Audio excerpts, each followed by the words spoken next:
Welcome to the Banker Lamp. Please enjoy the video. You begin by naming the single problem your no-code app solves and listing 3 must-have features. This forces focus. Next, pick the platform, web, mobile, or both, and confirm essential integrations like Zapier or a REST API. Collect your content, text blocks, images, and sample CSV or JSON data. Once done, map 3 screens roughly on paper and create accounts on the chosen builder. Make sure templates and plugins align with your feature list before moving forward. You now lay out the data model first, tables, fields, and relationships, because a stable schema prevents future rework.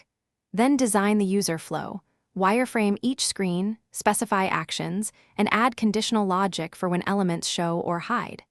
Implement components like forms, lists, and buttons, and connect them to your data sources. As you build, test flows incrementally. Run a sample user path after each major link, so errors appear early, and you can iterate without backtracking. You finish by testing every path. Sign up, the main task, and error states. Simulate load if applicable.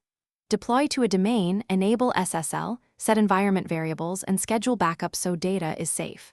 Monitor logs and analytics closely during the first 72 hours. If something breaks, start with these checks: missing or renamed fields, incorrect action triggers, and integration timeouts. Fix the schema or update connectors. Then retest the failing flow. This targeted approach restores functionality fast.